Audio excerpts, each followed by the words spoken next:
हाँ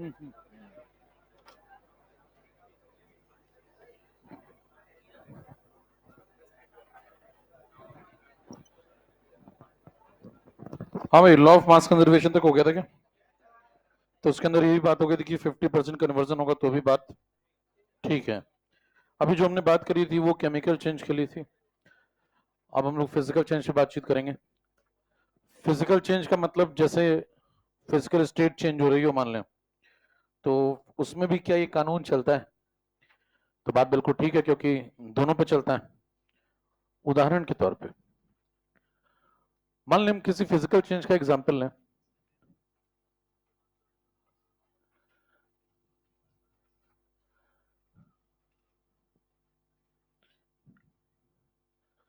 तो H2O liquid है मान लो, और वो कन्वर्ट हो रहा है H2O वेपर।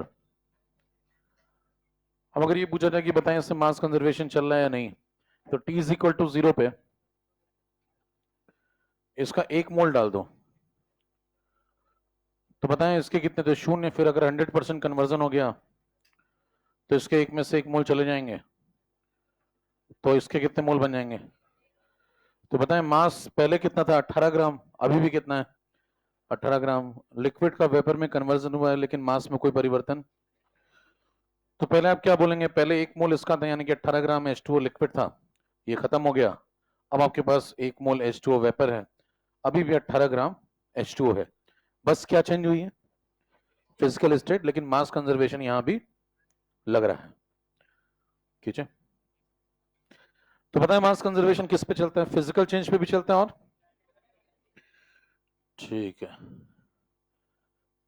ये डालेंगे एक्सेप्शन, जल्दी से नोट करें।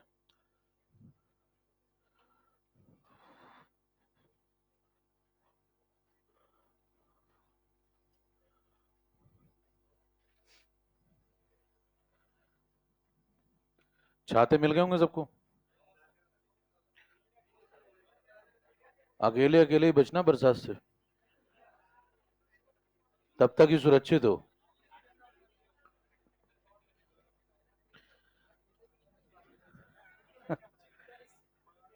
एक्सेप्शन पे आइए, हे डालिए एक्सेप्शन। एक्सेप्शन क्या है? Nuclear reaction. तो बताइए फिजिकल चेंज पे भी चल गया, केमिकल पे भी चल गया, कहां नहीं चलता है?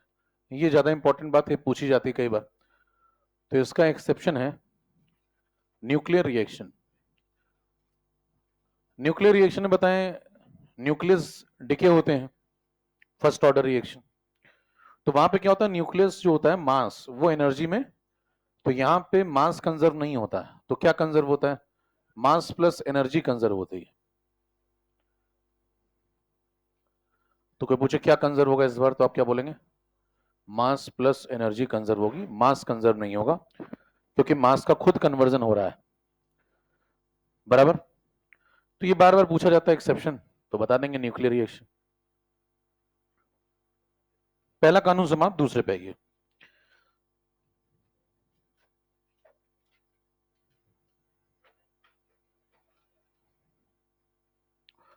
चले, अगला कानून है कानून संख्या 2, लॉ ऑफ कांस्टेंट कॉम्पोजिशन।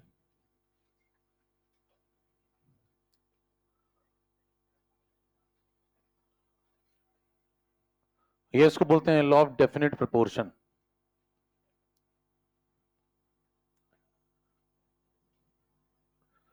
ये कानून नंबर 2। देने वाले व्यक्ति का नाम प्राउस्ट, आरपीएमटी को समर्पित है line.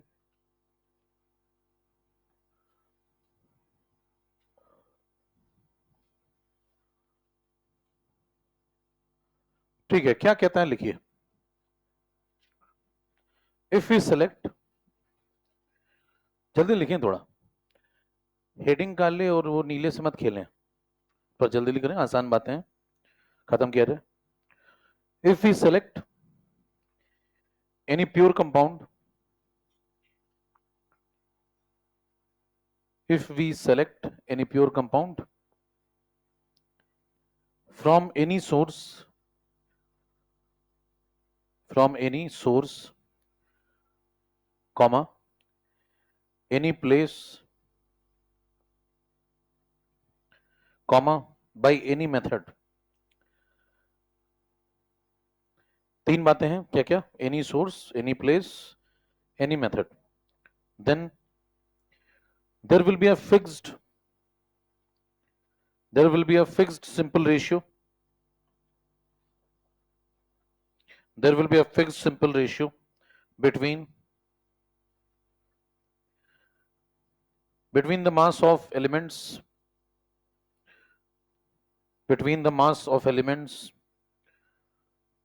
present in the compound.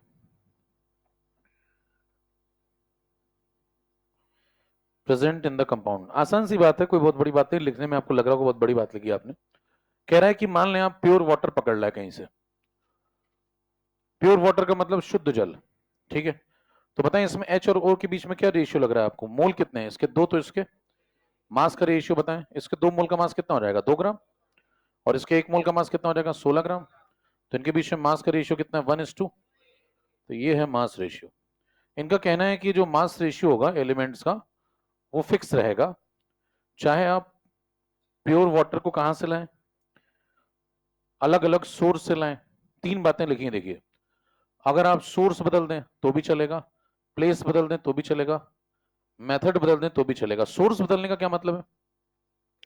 अलग अलग सोर्स से लाने का मतलब, मान लीजिए आप समुद्र से लाए, कह रहे समुद्र में तो खारा होता है, तो कोई मेथड लगाइए, उसको प्योरीफाई करिए। आपको प्योर वाटर लाना है, कैसे भी लाइए, आपकी इच्छा है।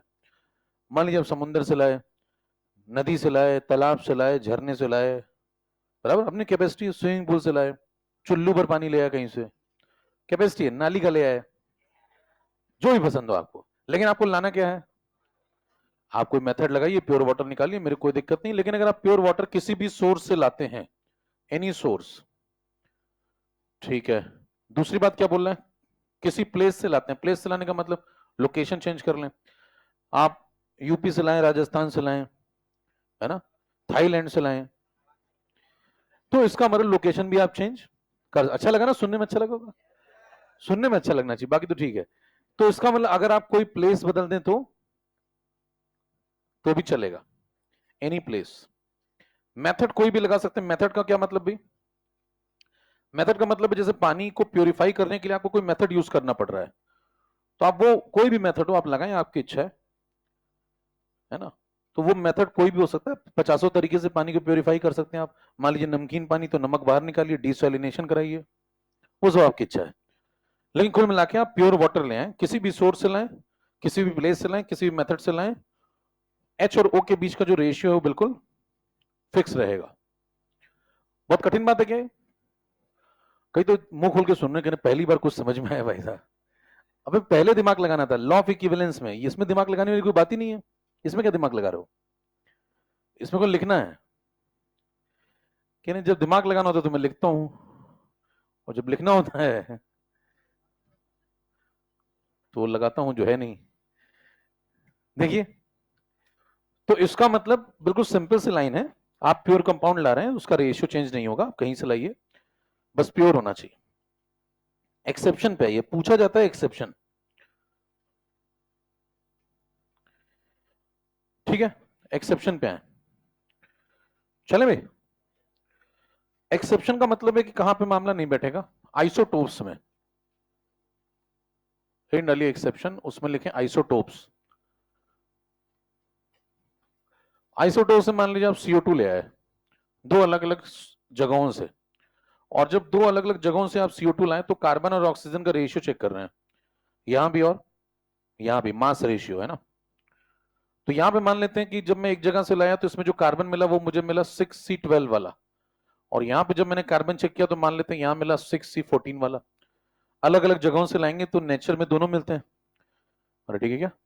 तो नेचर में दोनों मिलते हैं, तो एक जगह पे मान लो ये वाला मिला 12 वाला और एक जगह 14 वाला। तो अब बताइए मास का रेशियो कितना कितना भाई? इसका 1 मोल तो इसके 2 मोल, 1 मोल कार्बन कितना? 12 ग्राम, 2 मोल ऑक्सीजन 32 ग्राम। इधर बताना, 1 मोल कार्बन 14, 2 मोल ऑक्सीजन। तो क्या ये जो रेशियो आ रहे हैं ये फिक्स आ रहे हैं या चेंज हो गए? चेंज हो गए, बराबर नहीं है। इसका मतलब आप एक पर्टिकुलर प्योर व्यक्ति लाए दो अलग अलग सोर्स से, तो उनका जो मास रेशियो है वो बराबर, ऐसा कब होता है? जब आइसोटोप्स खींचे। तो दो बातें इंपॉर्टेंट समझ में आ गई। पहले वाले का एक्सेप्शन न्यूक्लियर, दूसरे वाले का एक्सेप्शन आइसोटोप।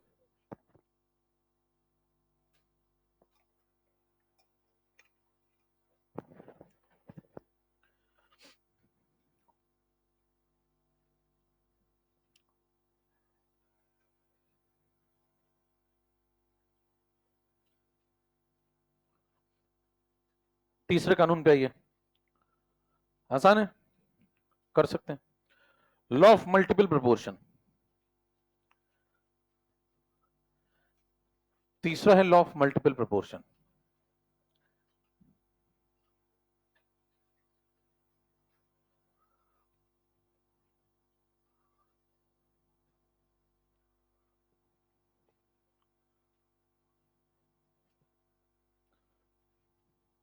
डाल्टन ने दिया था।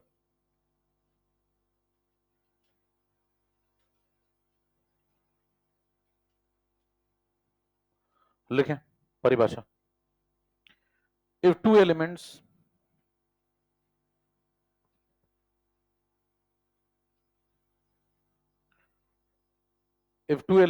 combine with each other,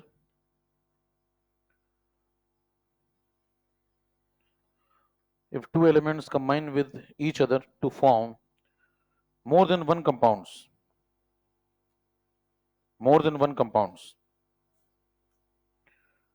then the different mass of one element, comma, which combine with, अभी लिख लें, भी दिमाग मत लगाएं, which combine with a fixed mass of other element, comma, bear a simple ratio to one another। जिनको दो बार में सुनाई पड़ता है उनके लिए एक बार फिर से बोल रहा हूं, कानों में तकलीफ है थोड़ी सी, फिर सुनिए। इस बार जिससे ज्यादा सुनाई पड़ता है उसको आगे कर लीजिए।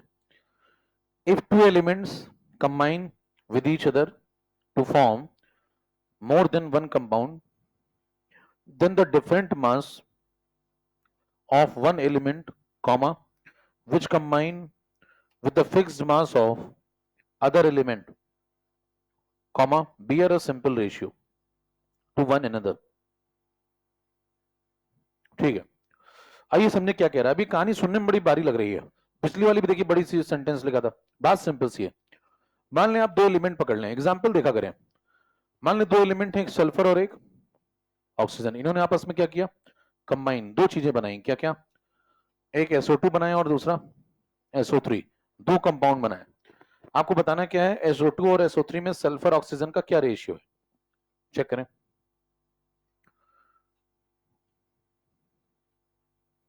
सल्फर का बताओ और ऑक्सीजन का बताओ। बताओ सल्फर कितना,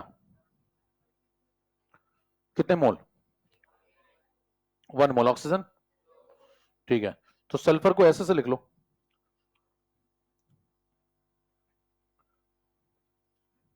चार इसी में तनाव में आ जाएंगे। ठीक है, सल्फर पे आए, ऑक्सीजन पे आए। सल्फर बताएं, पहले वाले में 1 मोल, 1 मोल का मतलब 32 ग्राम। मास रेशियो लिख रहे हैं, ध्यान दें, यहां पे 2 मोल मतलब 2 इंटू 16, तो ये भी ठीक है। यहां पे आए, सल्फर कितने? ठीक है, और ये 48। ठीक है, अब किसी एक को फिक्स कर लो। क्या कह रहा है? किसी एक के मास को फिक्स कर लो। बताओ किसका मास सीधे फिक्स नजर आ रहा है तुम्हें आसानी से? दोनों में सल्फर फिक्स नजर आ रहा है आराम से, तो कुछ करने की जरूरत नहीं, सल्फर फिक्स हो गया। अब अगर सल्फर फिक्स हो गया तो ऑक्सीजन के जो मासेस इसके साथ कंबाइन हो रहे हैं, क्या वो डिफरेंट है? 32 और 48, तो 32 को क्या कर दो, थोड़ा चेंज करके लिख लो, 16 इंटू 2 चलेगा। 48 को क्या लिख लो, तो इसको लिख लो 16 इंटू 2, 16 इंटू 3। इन दोनों के बीच में क्या एक सिंपल रेशियो, किन दोनों की बात कर रहा हूं? ऑक्सीजन के जो डिफरेंट मासेस कंबाइन हुए हैं किसके साथ, सल्फर के फिक्स्ड मास के साथ, उन ऑक्सीजन के मासेस के बीच में क्या रेशियो है, 2:3। और देख रहे हैं, तो इसके जो मास का रेशियो है वो है 2:3। अब आप डेफिनेशन पढ़िए, परिभाषा पढ़े, क्या लिखा था, इफ टू एलिमेंट्स, जहां लिखा है टू एलिमेंट्स की खोपड़ी पे लिखो सल्फर कॉमा ओ, एस कॉमा ओ, डेफिनेशन में ऐड करते जाओ। टू एलिमेंट्स का एग्जांपल क्या हो गया, एस कॉमा ओ। आगे क्या लिखा है, डिफरेंट कंपाउंड, डिफरेंट कंपाउंड में लिखो SO2 comma SO3, different compound में लिखो, ढूंढ नहीं पा रहे कहीं तो, SO2 comma SO3, more than one compound लिखा हुआ है ना, कहने डिफरेंट नहीं लिखा हुआ है, मोर देन, थोड़ा तो लगा लिया करो, मना थोड़ी किया गया किसी, कहने अपना बिल्कुल नहीं चलाना है। आगे बढ़िए, आगे क्या कह रहे हैं, different mass of one element, क्या लिखा है, डिफरेंट मास ऑफ, ऐसे लोग होते हैं कि गेट का पेंट अगर घर का बदल दिया जाए तो घर ही में नहीं पहुंच पाते अपने, कहते मेरा तो लाल कलर का था। अब देखिए नंबर्स देखिए ना, तो different mass of one element, ये वन एलिमेंट कौन है यहां पे अभी फिलहाल हमारे एग्जांपल में, ओ, लेकिन different mass of one element के ऊपर ओ, which combine with the fixed mass of other element, वो अदर एलिमेंट कौन है जिसका फिक्स लिया हमने, एस, सल्फर, कॉमा क्या क्या लिखा है, B R S simple ratio, वो सिंपल रेशियो क्या आया, 2:3 विद वन अनदर। क्या पूरी बात समझ में आ गई, अरे ठीक है, क्या पढ़ लीजिए परिभाषा ध्यान से। तो कुल मिला के कह रहा था सल्फर ऑक्सीजन आपस में कंबाइन करते हैं, एक व्यक्ति को आपने फिक्स कर लिया, दूसरे व्यक्ति का जो आपस में रेशियो आया वो आया 2:3, और ये सिंपल। अगर मान लीजिए इसका उल्टा प्रश्न पूछा जाए, कोई कहे कि भाई साहब क्या सल्फर को फिक्स करना जरूरी है, हाँ भाई, कोई पूछे क्या सल्फर को फिक्स करना जरूरी है, या फिर इस प्रश्न में ऑक्सीजन को भी फिक्स कर सकते थे, कितने लोग कहते हैं कर सकते थे ऑक्सीजन को भी, अच्छा सीधा कहा जो भी हाँ या ना मतलब, अच्छा कितने कहते हैं नहीं कर सकते, केवल सल्फर ही फिक्स होगा भाई, अपना नेता सल्फर है, अच्छा कितने कहते हैं क्या किसी को फिक्स करो, मेरा क्या जा रहा है, मेरे कौन से पेटीएम में पैसे आ रहे हैं, अच्छा ये तीसरे वाले हैं आइए देखें, किसी को फिक्स करो है, तो बताइए सही बात यह कि वहां कोई नाम थोड़ी लिखा है कि इसको फिक्स करो उसको फिक्स करो, किसी को भी कर सकते हैं, तो आपको कहना चाहिए भाई साहब आप किसी को फिक्स करो, मेरे को क्या दिक्कत है, दोनों ठीक है, कह रहे हैं लेकिन कभी कभी वो फिक्स करने में आसानी नहीं, हमने सल्फर को क्यों फिक्स किया यहाँ पे, आसानी से वो खुद ही फिक्स हो रहा है, कोई खुद ही फिक्स हो रहा है, तो हमें क्या, हमें जरूरत है, हमें आसान पड़ा, तो हमने पहला एग्जाम्पल आपको सल्फर का दे दिया। अब अगर मान लीजिए वो कहता है नहीं ऑक्सीजन को फिक्स करो और बताओ, तो क्या कर सकते हैं, प्रश्न क्या बना बताओ, क्वेश्चन में लैंग्वेज क्या होगी, अगर मैं फिक्स मास ऑफ ऑक्सीजन लूं तो डिफरेंट मास ऑफ सल्फर में क्या रेशियो है, सवाल समझ पा रहे हैं, हेलो, सवाल लिखने की जरूरत नहीं, दिमाग में चलाइए थोड़ा, अगर मैं इसी में कहूं सवाल थोड़ा घुमा दे, अच्छा प्रश्न कैसे बनेगा, कहेगा अगर मैं फिक्स्ड मास ऑफ ऑक्सीजन लूं इसी सवाल में, तो सल्फर के जो डिफरेंट मास है उनमें क्या रेशियो होगा, कितना कर लेंगे, करो,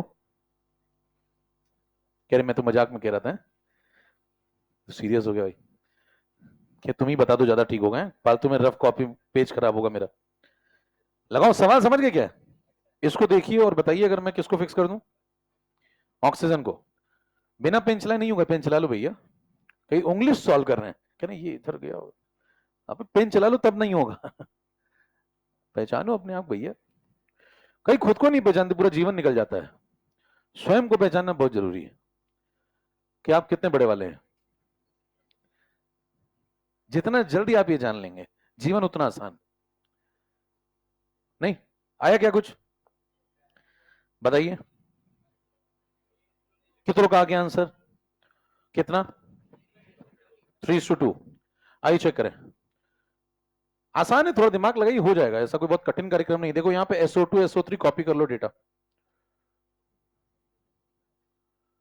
इधर कौन है सल्फर, इधर कौन है ऑक्सीजन, बताओ फटाफट, मास तो वही है 32, 32, इधर कितना था 32, 48, ठीक है, अब हमें क्या करना है, इसको फिक्स करना है, ठीक है, इधर इसको थोड़ी देर के लिए 16:2 16:3 लिख लो, चलेगा, अब हमें इसको फिक्स करना है तो हम इसको 16 बना लें, अब इसको 16 कैसे बनाओगे बताओ, इसमें बाई 2 कर लो, इसमें करोगे तो इसमें भी तो करना पड़ेगा, रेशियो बिगाड़ थोड़ी सकते हैं, तो जो इसमें करोगे वही इसमें भी करोगे, तो बताओ दोनों में बाई 2 कर दें, तो यहां भी बाई 2 यहां भी बाई 2, इसमें क्या कर दें नीचे वाले में बाई थ्री, तो बाई टू कर लो यहां पे, बाई थ्री कर लो यहां पे, हो गया मामला सेट। देखिए बताइए पहला वाला कितना बन गया, 32/2 16, और दूसरा वाला 32/3 16। अब कौन फिक्स हो गया, ये सल्फर हो गया, ये ऑक्सीजन हो गया। कौन फिक्स हो गया बताओ, क्या ऑक्सीजन फिक्स हो गया? तो यानी कि फिक्स किसी को भी किया जा सकता है, वो रटने की आवश्यकता नहीं। अब बताएं सल्फर के बीच में क्या रेशियो है, 32/2 और 32/3, 32 काट दो, कितना हो गया 1/2 1/3। कई बुद्धिजीवी सोच रहे होंगे ये इतना क्यों सॉल्व कर रहा है, सीधे सीधे भी तो कर सकते थे, सोच रहे हैं क्या? देखिए 1/2 अगर मैं कुछ कर रहा हूं तो कोई मकसद होगा। दोनों में 6 मल्टीप्लाई करिए, कितना हो गया, 6 मल्टीप्लाई करें कितना हो गया 3:2, ये आंसर है। ये किसका रेशियो है, सल्फर के डिफरेंट मासेस का, किसके साथ कंबाइन हो रहा है, ऑक्सीजन के। खींचे, तो इसका मतलब डेफिनेशन रटने की नहीं, समझने वाली बात है। आप कुछ भी घुमा फिरा के सवाल बना सकता है। ये सवाल अचानक से अगर आ जाए वहां पे और आप नहीं लगा के गए होते, थोड़ी तकलीफ होती। इसीलिए वेरिएशन कवर करिए, वहां सवाल आते हैं न्यूमेरिकल, तो आपकी अप्रोच न्यूमेरिकल होनी चाहिए। वहां निबंध थोड़ी आएगा कि भाई मल्टीपल प्रोपोर्शन को 300 शब्दों में समझाइए।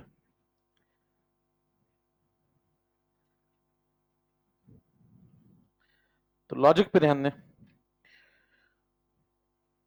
कुछ चमका क्या इस पूरे प्रोसेस को देख के, कितना कुछ अलग बात चमकी, क्या बताऊं, फिर से बताएं। अब ये चमका तुम्हें, हम क्या कुछ अलग बात गए, फिर से बताओ। समझ में नहीं आया कि सुनने में अच्छा लग रहा है, कि तुम मेरे लिए एक बार और कह सकते हो क्या ये सब, इस टाइप से तो नहीं है। देखिए सिंपल सा लॉजिक है। मैंने क्या किया बताना, पहले ये कितना था 32, ये कितना था 16 × 2, तो मैंने क्या किया इसमें बाई टू कर लिया इसमें भी, जिससे कि ये 16 हो जाए ना भाई, ये टू टू कट जाए। तो इसको 16 बनाना है, तो इसका 2 हटाने के लिए दोनों में 2 डिवाइड कर लो, इसको 16 बनाने के लिए दोनों में 3 डिवाइड कर लो, 3 3 हट गया। अब बचाओ ये कितना बचा 16, ये भी कितना बन गया 16, ये कितने कितने बन गए 32/2, और अब ये फिक्स हो गया, इनके बीच का रेशियो निकालो 32/2 32/3, 32 32 काट दो, 1/2 1/3, 6 मल्टीप्लाई कर दो, यानी 6 दिखाया नहीं मल्टीप्लाई करते हुए, तो 6 मल्टीप्लाई कर दो दोनों में, 3 2, ये आंसर है। जल्दी भी कर सकते हैं, देखिए जल्दी करने का क्या तरीका है, थोड़ा जल्दी करें अगर, कैलकुलेशन सीखें थोड़ा। बताएं यहां पे क्या बनाना था हमें पहले वाले में, यहां क्या बनाना था 16, तो 16 बनाना था, तो इसका 2 यहां से हटा दो, तो इसका 2 हटेगा तो जाएगा कहां, हेलो, छठी क्लास की मैथ से। आपको बहुत ताज्जुब लग रहा होगा तो बहुत दिक्कत है भाई, छठी क्लास की मैथ से। यहां से 3 हटा दें तो कहां जाएगा, खत्म हो गया, ये फिक्स हो गया क्या, बिना कुछ किए फिक्स हो गया। इनके बीच का रेशियो बताएं 1/2 1/3। एक जुगाड़ और सुने, बताएं पिछली बार क्या था, पिछली बार आंसर क्या आया था 2:3। अगर कोई कहता है सीधे आंसर लिखो, पिछली बार था 2:3, इस बार अरे ना ना ना, ना। ये गलती ना करना, 1/2 1/3।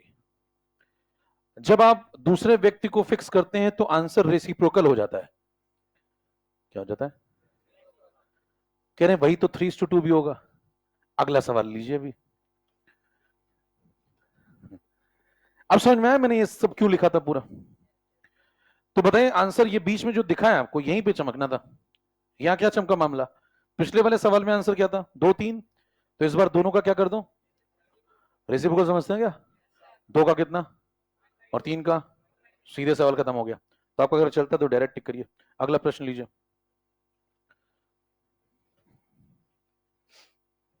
इसको नोट कर लें जुगाड़ को, रेसिप्रोकल करना है, लिख लें बगल में।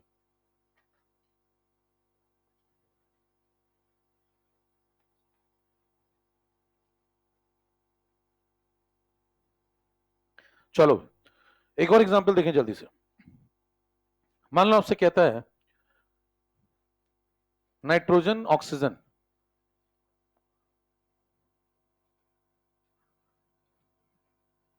मिलके बनाते हैं ये लोग,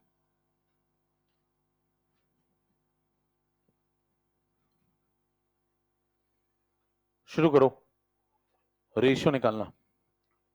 पहले वाले में ये नाइट्रोजन के कितने मोल कितना मास? 14 इंटू 2 यानी कि 28। इधर आ जाओ, ऑक्सीजन बताओ 16। अगले पे आओ, नाइट्रोजन बोलो 1 मोल 14, इधर 16। अगले पे आओ, N2O3 14 इंटू 2 28। ऑक्सीजन बताओ 16 इंटू 3, ठीक है। अगला 28, इधर भी 28, इधर आते जाओ 16 इंटू 4 64, इधर 16 इंटू 5, ठीक है। मामला सेट। इतना किसको फिक्स करना बहुत आसान नजर आ रहा है आपको? कर तो किसी को भी सकते हैं, लेकिन फिक्स करना आसान किसको नजर आ रहा है? तो उसी को कर लेते हैं पहले। मान लो नाइट्रोजन फिक्स करें तो बताइए 28 28 28 सब में चल रहा है, बस यहां थोड़ा गड़बड़ है, तो क्या करें? यहां दो इधर भी मल्टीप्लाई कर लें, दो इधर भी, तो अब मामला बन गया 28। अरे ठीक है, अब बताइए इसकी जगह पे मैंने क्या लिख दिया? 28, चलेगा? इसकी जगह मैंने लिख दिया कितना? 28, और इधर चल ही रहा है जो चल रहा है 16 इंटू 2। अब क्या पैटर्न में ध्यान से देखें तो कौन फिक्स हो गया? ये फिक्स है, चेक करो। ये फिक्स हो गया, तो बताओ किसका डिफरेंट मास कंबाइन हो रहा है? ऑक्सीजन का। इसको क्या लिख लो? 16 इंटू 2 48 को क्या लिखोगे?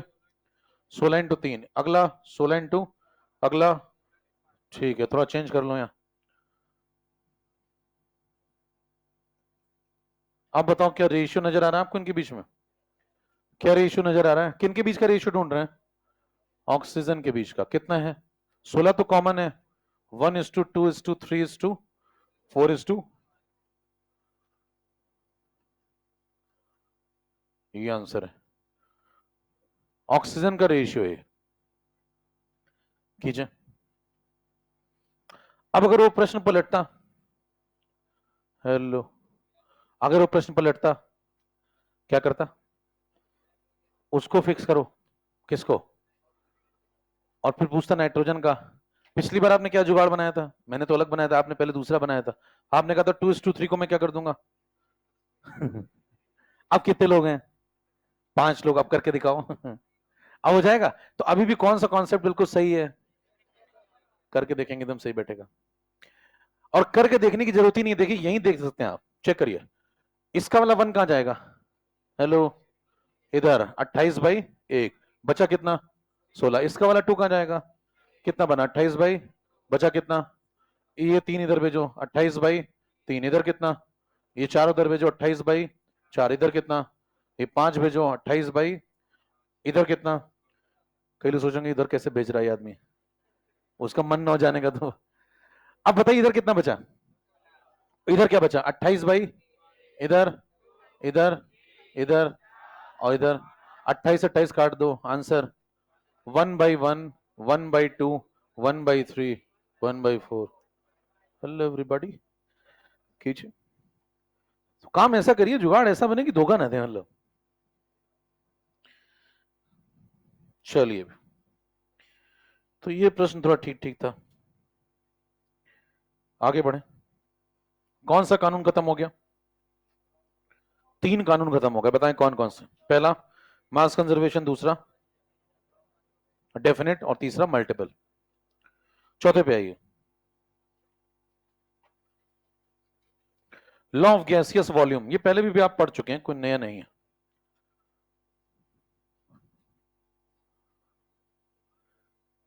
लॉ ऑफ गैसियस वॉल्यूम आप पहले भी पढ़ चुके हैं, सवालों में अप्लाई भी कर चुके हैं। क्या कहता है? सिंपल सा कानून है। मान लें N2 है गैसियस, और वो H2 गैसियस से रिएक्ट करता है, अमोनिया बना रहा है। बैलेंस कर लो भी, ठीक है। फिर क्या करोगे? बताइए, अगर ये सब गैसेस हैं तो पीवी इक्वल टू एनआरटी चल रहा होगा। पीवी इक्वल टू एनआरटी चल रहा है, तो अगर पी और टी को क्या कर लूं? फिक्स, तो वी प्रोपोर्शनल टू क्या हो जाएगा? सब गैसेस हैं। तो बताइए जो रेशियो मोल में, वही रेशियो वॉल्यूम में। तो इनके मोल का क्या रेशियो है? इनका मोलर रेशियो कितना? 1:3:2। इनका वॉल्यूम रेशियो कितना? Same same. क्या ये हम स्टोइकियोमेट्री में पहले ही पढ़ चुके हैं? तो कोई नई बात है नहीं अपने लिए। खींचे, दोनों सेम सेम आते हैं, यही कानून है। सारे कानून खत्म, सवालों पे आइए।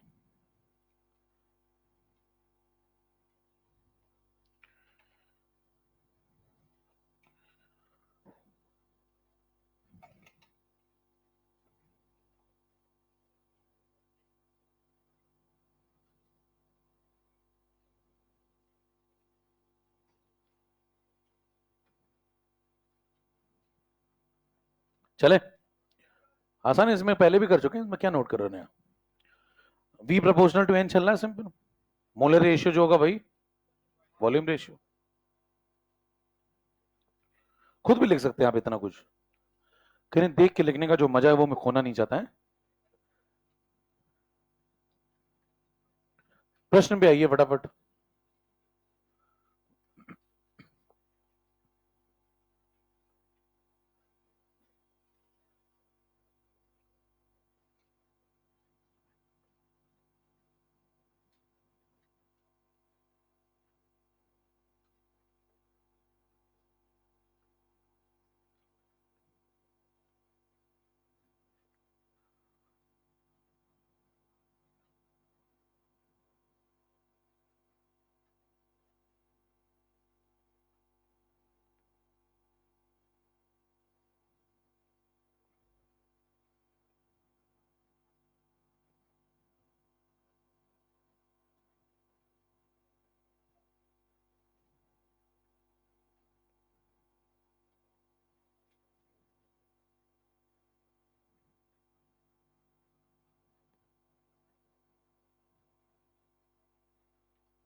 शुरू करो।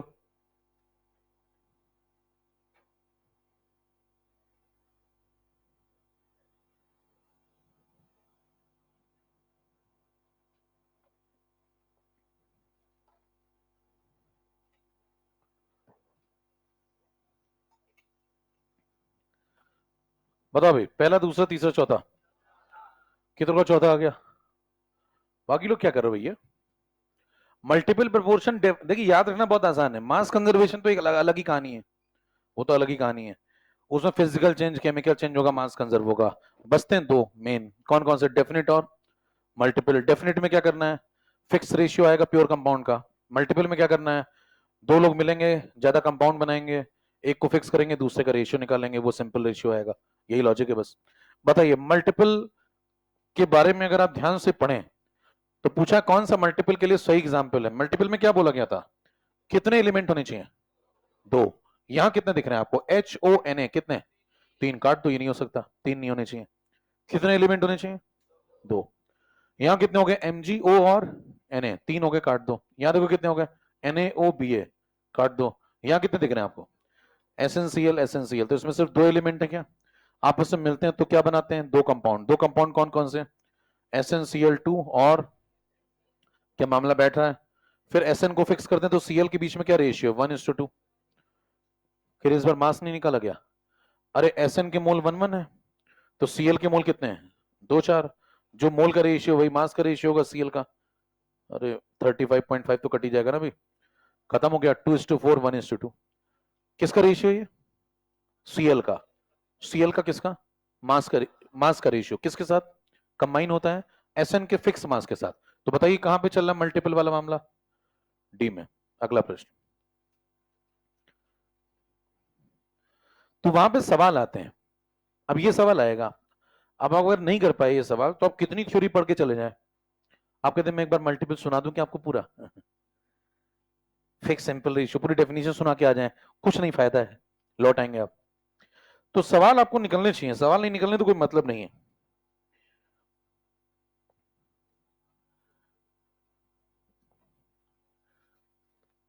तो अपना एप्लीकेशन पार्ट थोड़ा मजबूत करें, उसका एक ही तरीका है, ज्यादा सवाल लगाएं और फोन साइलेंट रखें, तभी लगा पाएंगे।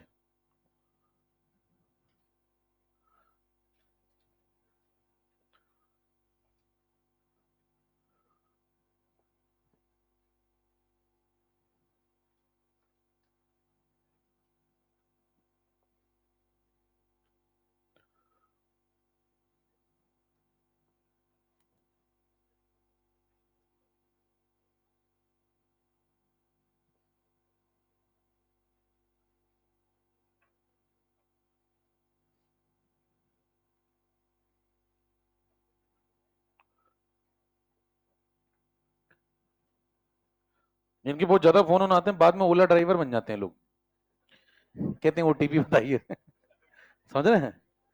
अभी थोड़ा सा साइलेंट रखिए।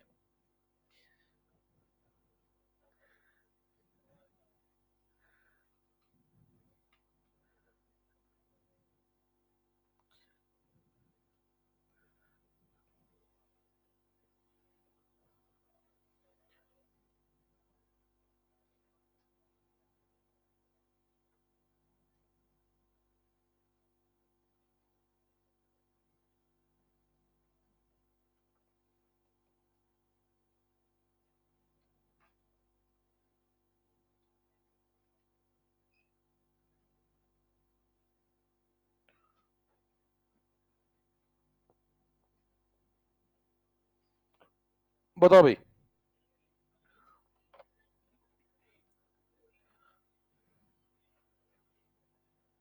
लगा लो, सोच लो, 30 सेकंड है आपके पास, पड़ोसी से राय ले लीजिए। कह रहे मेरा पड़ोसी मुझसे बड़ा वाला है। हाँ भाई, कितनों का पहला आया? पहला, दूसरा, तीसरा, तीसरा इससे सीधा, तीसरा वाले काफी है। चौथा, चौथा कम लोगों का है, ठीक है। आइए चेक करें। कह रहा है कि ऑक्सीजन ने कंबाइन किया किसके साथ? दो आइसोटोप्स कार्बन के साथ। एक आइसोटोप ये वाला था, एक आइसोटोप ये वाला था, 12 और 14 वाला। आपसे कह रहा है दो सैंपल बनते हैं कार्बन डाइऑक्साइड के। कहता है कौन सा लॉ लग रहा है यहाँ पे? पहली बात तो कंजर्वेशन ऑफ मास का कोई लॉजिक ही नहीं है। ये तब लगता है जब कोई फिजिकल चेंज, केमिकल चेंज हो। यहाँ कोई रिएक्शन तो हो ही नहीं रही है, कोई स्टेट वगैरह चेंज तो हो ही नहीं रही है। ना लिक्विड वेपर में कन्वर्ट हो रहा है, ना कोई किसी से कंबाइन कर रही रिएक्शन। तो कोई केमिकल चेंज, फिजिकल चेंज यहाँ पे नहीं है। दूसरे पे डेफिनेट प्रोपोर्शन का एक्सेप्शन है कौन? आइसोटोप। अरे बताया था क्या? तो बताइए, आइसोटोप तो इसका एक्सेप्शन है, तो आइसोटोप दिखते ही ये वाला मामला गलत है, ये नहीं बैठेगा। अब आइए तीसरे पे। तीसरे में क्या समझाया गया था आपको? डेफिनेशन पढ़िए ध्यान से। क्या क्या क्या था? दो एलिमेंट होने चाहिए है? और क्या बनने चाहिए? डिफरेंट कंपाउंड बनने चाहिए। यहां क्या बना है? CO2 बना है। CO2 बना है तो क्या डिफरेंट कंपाउंड बने या सेम कंपाउंड के दो सैंपल बने हैं? और समझ पा रहे हैं? बारीकियों को समझना पड़ेगा, नहीं तो फिर वही डेफिनेशन। तो बताइए, अगर डेफिनेशन को ध्यान से आपने सुना होता, समझा होता, तो क्या समझ में आ रहा है? कार्बन डाइऑक्साइड यहां भी बन रहा है और कार्बन डाइऑक्साइड वहां भी बन रहा है, दोनों बार क्या बन रहा है? CO2। जबकि मल्टीपल में क्या बताया गया था? दो एलिमेंट होने चाहिए और क्या बनने चाहिए?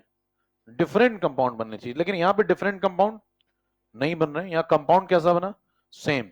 बस उसमें क्या चेंज हो रहा है? सैंपल चेंज हो रहा है, आइसोटोप बदल रहा है। उसको डिफरेंट कंपाउंड नहीं बोलते हैं। डिफरेंट कंपाउंड किसको बोलते हैं? जैसे SnCl2, SnCl4, SO2, SO3, N2O, NO, N2O3, N2O4, N2O5, ये है डिफरेंट कंपाउंड। तो बताइए, ये वाला कानून भी यहाँ पे नहीं चल रहा है। कौन सा कानून चल रहा है फिर? कोई नहीं। तो ऐसा नहीं, कोई ना कोई कहने, कोई तो चलाइए, ऐसे कैसे आप भी ना। इतना पढ़ाने के बाद कानून भी नहीं चलाते हैं, तो जरूरी नहीं ना, नहीं चल रहा तो नहीं चल रहा है, तो हम क्या कर लेंगे? हे डालिए, उसके बाद methods to calculate atomic weight. अब मेरे ख्याल से क्लैरिटी आ गई तीनों के अंदर। तो सवाल लगाना बहुत आवश्यक है, ये बात आपको समझ में आने लगी होगी दो प्रश्न लगाने के बाद। अगर कंटेंट में से दो सवाल माइनस कर दिए जाए तो फिर आप केवल थ्योरी थ्योरी पढ़ के जाएंगे, वहां आएंगे ये दोनों सवाल और ये दोनों गलत हो जाएंगे। फिर थ्योरी थ्योरी लेके आप वापस आ जाएंगे, कहेंगे इस बार न्यूमेरिकल लगवाना। तो इसलिए मैं सब लगवा देता हूं यहाँ पे। चलिए, हे डालिए methods to calculate atomic weight. तो आपको सिर्फ क्या करना है? नोट्स पढ़ने हैं।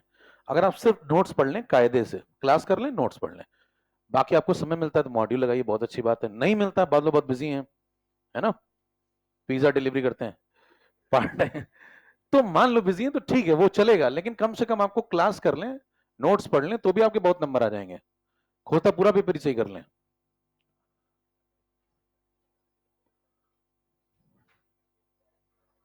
बाकी आपकी थोड़ी कॉमन सेंस की बात है बस। Methods to calculate atomic weight. आइए, मेथड नंबर 1।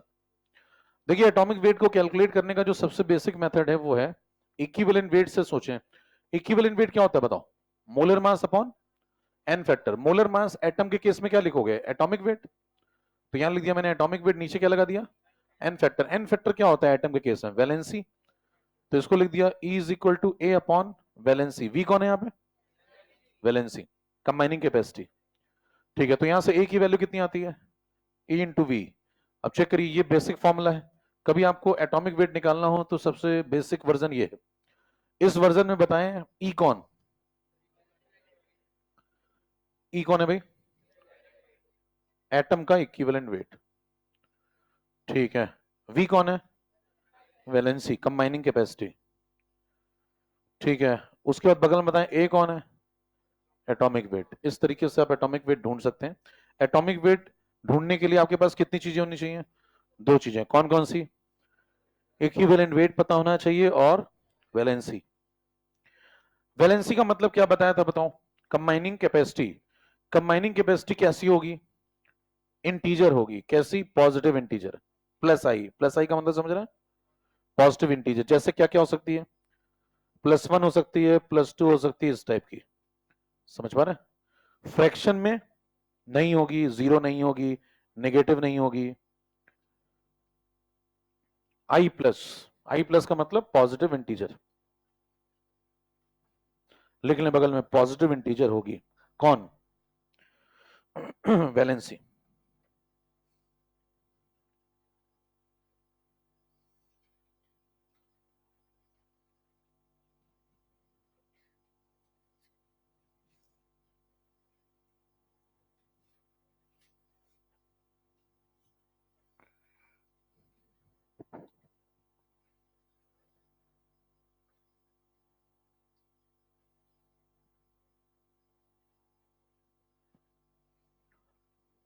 क्लियर है मामला? तो ये सबसे बेसिक मेथड है क्या निकालने का? Atomic weight. नंबर 2 पे आइए।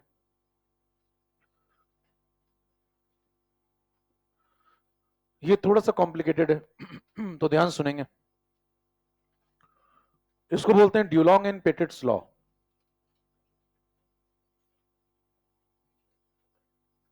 तो इस पर ठीक ठीक सवाल आता है।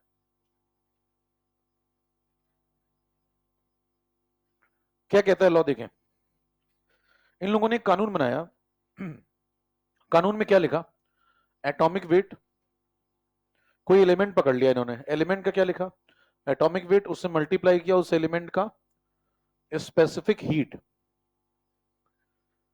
इसकी यूनिट रखी कैलोरी पर ग्राम पर डिग्री सेल्सियस।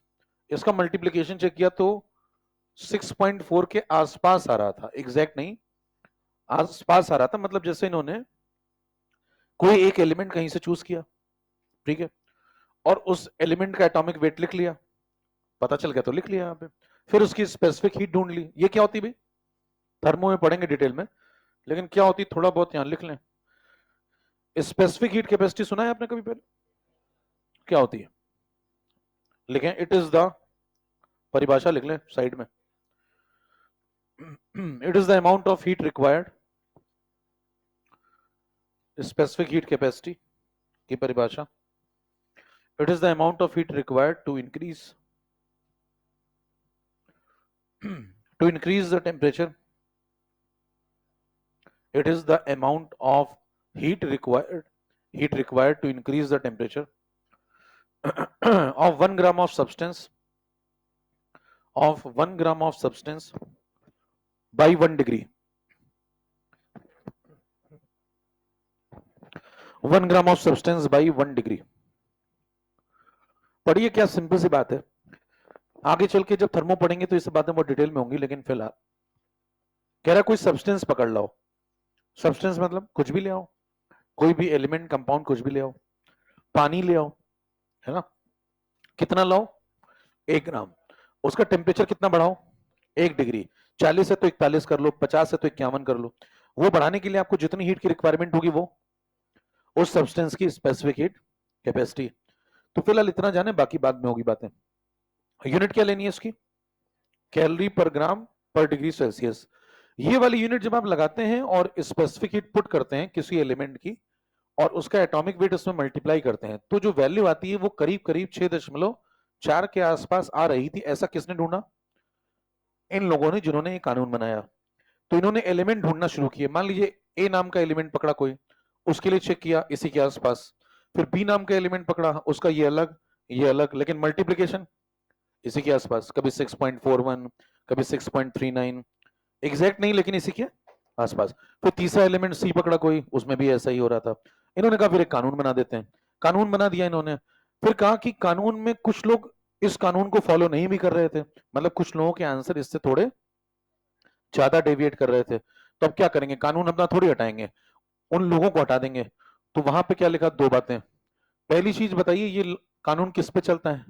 सॉलिड स्टेट में, मतलब सॉलिड एलिमेंट पे चलता है। दूसरी बात, किस पे नहीं चलता है? जो लोग इसको फॉलो नहीं करते हैं BBSIC, 4 लोग, इन चारों को हटा दिया तो अपना कानून नहीं बदला, इन चारों को थोड़ा साइड कर दिया कि भाई साहब आपको कानून नहीं फॉलो होता, आप लोग रिलैक्स करिए। बाकी किसी पे भी ये कानून लगा सकते हैं। कौन कौन से हटाए? BBSIC। अब इस कानून से हमें क्या फायदा होगा? कानून से फायदा समझिए। अगर मान लो मैं 6.4 जो अप्रॉक्स लिखा हुआ है इसको मैं एग्जैक्ट कर दूं यहां पे, मान लो मैं अप्रॉक्स आ रहा, अप्रॉक्स क्यों लिखा समझ में आ रहा है? क्योंकि आंसर हमेशा 6.4 नहीं आ रहा था, उसके आसपास कुछ आ रहा था। अगर मान लो मैं एग्जैक्ट लिख दूं तो मेरे पास कोई x नाम का एलिमेंट आया, मैंने उस x नाम के एलिमेंट के लिए लिख दिया एग्जैक्ट, तो इधर क्या लगाना पड़ेगा फिर? स्पेसिफिक हीट तो हम निकाल लेंगे एक्सपेरिमेंट करके, अननोन एलिमेंट है तो भी हम 1 डिग्री बढ़ा के देख लेंगे कितनी हीट लगी, तो ये तो लगा देंगे इसमें। लेकिन फिर बताइए अगर मैंने यहां पे एग्जैक्ट लगा दिया है तो फिर यहां पे जो एटॉमिक वेट आएगा वो कौन सा आएगा? अप्रॉक्स। इस तरीके से क्या ढूंढा गया? किसी अननोन व्यक्ति का है, किसी अननोन एलिमेंट का क्या ढूंढ लिया गया? Approx atomic wait. कैसे ढूंढा गया? स्पेसिफिक हीट उसकी लैब से ले आए, बराबर, और उसके बाद उसको बराबर कर दिया किसके? 6.4 के। तो जब इसको लाके इसमें डिवाइड करेंगे तो क्या मिल जाएगा? Approx atomic wait. हम क्या पढ़ रहे हैं? कह रहे मोल कौन से? हम पढ़ रहे हैं मेथड्स टू कैलकुलेट। तो ये अप्रॉक्स एटॉमिक वेट किसी अननोन एलिमेंट का निकालने का एक तरीका है कि 6.4 में क्या डिवाइड कर दें उसका स्पेसिफिक हीट, तो क्या निकल आएगा? लगभग लगभग उसका एटॉमिक वेट निकल आएगा। खींचे, सवाल लगाना बहुत आवश्यक है, फिर से मैं कह रहा हूं। तो आइए तुरंत सवाल पे, क्योंकि वहां पे ऐसा नहीं आएगा ड्यूलॉन्ग पेटिट समझाइए, आप बहुत अच्छा समझाते हैं। आइए सवाल लिखिए फटाफट, जल्दी से नोट कर, ये थोड़ा समझ के नोट करना क्या लिखा है। यहां पे क्या लिखा मैंने? अप्रॉक्स। यहां क्या लिखा? जब यहां इक्वल लिखा तो यहां क्या कर दिया? और जब यहां अप्रॉक्स था तो यहां क्या कर रहे थे? एग्जैक्ट। खींचो जल्दी से, चलें सवाल में। सवाल लगाइए, अपने आप बात समझ में आ जाएगी।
लगाओ भाई।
क्वेश्चन लिख के बैठे हैं आराम से।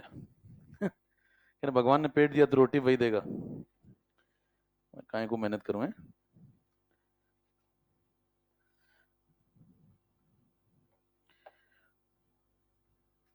लगाओ थोड़ा पेन एंड चलाओ भैया। 5 ऑप्शन है, पहला दूसरा तीसरा चौथा पांचवा। कितनों का पहला आ गया, दूसरा, तीसरा, चौथा, पांचवा? पांचवे वाले खूब हैं, ठीक है। आपकी 27 लाख लोग फॉर्म भरेंगे, उसमें पांचवे वाले बहुत होते हैं। आइए समझे क्या कह रहा है। सबसे पहले क्या करना है बताओ? पहला काम क्या करना है, आपको ड्यूलॉन्ग पेटिट लॉ लगाना है। वो तो लगाना ही पड़ेगा भाई। ये जो दिया है जरा ये बताना, ये कौन है? ये वाला कौन है? ये इक्विवेलेंट वेट कैसा, अप्रॉक्स या एग्जैक्ट है? किसने दिया है, सवाल वाले ने दिया या हम अपनी तरफ से सोच रहे हैं?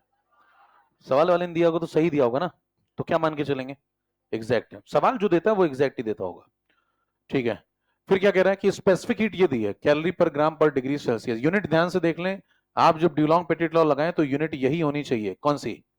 कैलोरी पर ग्राम पर डिग्री सेल्सियस। मान लो कभी वो यूनिट चेंज करें, हालांकि करते नहीं है, तो आपको पहले इस यूनिट में सवाल को लाना है, फिर वो फॉर्मूला लगाना है, ठीक है। क्या पूछा है? एग्जैक्ट एटॉमिक वेट पूछा हुआ है, ठीक है। आइए शुरू करें। सबसे पहले ड्यूलॉन्ग पेटिट लॉ का सेकंड वर्जन लगाइए, ये वाला, ये वाला। हम इक्वालिटी लगाना चाहते हैं तभी तो सॉल्व कर पाएंगे, तो हम सेकंड वर्जन यूज करते हैं। सेकंड वर्जन जब यूज करेंगे तो लिखेंगे, देखो क्या, अप्रॉक्स एटॉमिक वेट इनटू क्या, specific heat capacity unit calorie per gram degree Celsius is equal to exactly 6.4। ध्यान दीजिए, हम एग्जैक्टली लगा दे रहे हैं तो फिर यहां पे जो आएगा वो कौन आएगा? अप्रॉक्स। स्पेसिफिक हीट कैपेसिटी बताइए देख करके, 0.11 इज इक्वल टू कर दो 6.4। यहां से जो निकलेगा वो कौन होगा? वो अप्रॉक्स एटॉमिक वेट होगा, ठीक है। जब ये आप ढूंढेंगे अप्रॉक्स एटॉमिक वेट तो इसकी वैल्यू कितनी आ रही है? यहां से अगर आपने सॉल्व किया हो, कुछ ही लोगों ने सॉल्व किया होगा, तो कितना आ रहा है ये? 58 पॉइंट, ठीक है। जैसे ये आंसर आएगा इस आंसर को तुरंत काट देंगे, क्योंकि ये कैसा आंसर है? गुलाबी से काटा, देखिए। तो ये कैसा आंसर है? अप्रॉक्स। तो सवाल में उसने क्या पूछा, साफ साफ लिखा, क्या बताओ? तो आप अप्रॉक्स क्यों बताएंगे जब एग्जैक्टली पूछ रहा है लिख करके सामने से कि मेरे को एकदम एग्जैक्ट चाहिए, तो वही बताएंगे ना अभी। तो पहली बात, तुरंत कौन सा ऑप्शन गलत हो गया? जो यहां से आया। कह रहे अब क्या करें फिर? आगे आइए, अगला कार्यक्रम है, जब आपको अप्रॉक्स आइडिया लग गया तो ये वाला फॉर्मूला लगाइए फिर से। कौन सा वाला? जो पहला मेथड था। पहला मेथड कौन सा? ये वाला, A is equal to A into, आ जाओ, ए इज इक्वल टू लगाएंगे ई इंटू वैलेंसी। ध्यान दे मेरे पास ये कौन सा वाला है, एग्जैक्ट या अप्रॉक्स एटॉमिक वेट? अभी कौन सा वाला है? अभी तो अप्रॉक्स ही है ना, नहीं सवाल ही ना खत्म हो जाता। ई कौन सा वाला है जो सवाल में दिया है? वो एग्जैक्ट है, लगा दे दोनों को। ये बताओ कितना निकाला तुमने पीछे से? 58 पॉइंट लगाओ। बगल में ये कितना लगाओगे? ई जो दिया उसने कितना, 18.61, ये लगाओ इनटू वैलेंसी। वैलेंसी की वैल्यू यहां से आएगी 58.1 डिवाइड बाई 18.61। इसको थोड़ा सॉल्व करो। 18 का 3 गुना 54, तो 54 और 4 गुने से नीचे तो मतलब 3 पॉइंट समथिंग है, 3 के काफी क्लोज है। सॉल्व करेंगे तो 3.1 के आसपास आ रहा है क्या? 3.1 के आसपास कुछ आ रहा होगा, 3 पॉइंट समथिंग, अरे बराबर। लेकिन ध्यान नहीं, इससे जो वैलेंसी आई है वो कौन सी आई है? अप्रॉक्स। क्यों? क्योंकि फॉर्मूले में ये जो तुमने लगाया, ये कैसा लगाया और ये कैसा लगाया? ये तुमने कैसा लगाया? ये तो तुमने एग्जैक्ट लगाया, लेकिन ये जो ऊपर लगाया ये कैसा है? तो अगर एक चीज अप्रॉक्स है और दूसरी चीज एग्जैक्ट है तो आंसर तो अप्रॉक्स ही आएगा ना। आंसर एग्जैक्ट तब तक नहीं आएगा जब तक दोनों बातें एग्जैक्ट ना हो। अगर आप तीसरी ढूंढ रहे हैं तो दोनों बातें जब तक बाकी दो एग्जैक्ट नहीं है तब तक तीसरी बात एग्जैक्ट कैसे आएगी? तो बताइए, आपको जो वैलेंसी मिली वो अप्रॉक्स आई है, लेकिन वैलेंसी होती क्या है? आपको बताया क्या वैलेंसी क्या होती है? आई प्लस पॉजिटिव इंटीजर, तो फ्रैक्शन में तो क्या हम नियरेस्ट इंटीजर ढूंढेंगे? तो बताइए क्या वैलेंसी एग्जैक्ट ढूंढ सकते हैं? अगर 3.1 अप्रॉक्स है तो एग्जैक्ट कितनी है? 3। तो यहां से हमें क्या मिल जाती है? Exact valency. फिर हम दोबारा से फॉर्मूला लगाएंगे, कौन सा वाला? वही ऊपर वाला। फिर से कौन सा फॉर्मूला है? A is equal to A into V. लेकिन इस बार ध्यान दें हमारे पास ई कैसा है?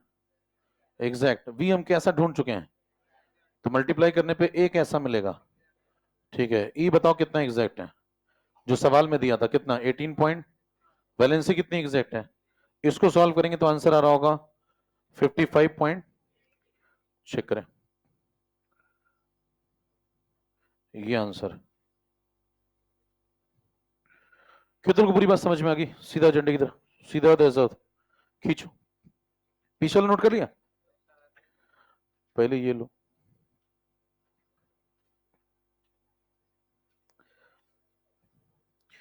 तो ये सुनने में कितना आसान लग रहा था कि क्या ही है सवाल, और जब लगाने गए आप तो घोड़े खुल गए, अस्तबल से भाग गए। तो यही होता है थ्योरी पढ़ने में और सवाल लगाने में, फर्क को समझिए। और वहां आपका एप्लीकेशन चेक होता है, आपको कितना ज्ञान है वो नहीं चेक होता। लेकिन ज्ञान होना जरूरी है पहले, तभी आप एप्लीकेशन, इसलिए ये भी पढ़ना आवश्यक है। पढ़ेंगे नहीं तो फिर लगाओगे क्या फॉर्मूला? तो केवल ऊपर ऊपर सरफेस लेवल पे पढ़ के नहीं छोड़ सकते आप।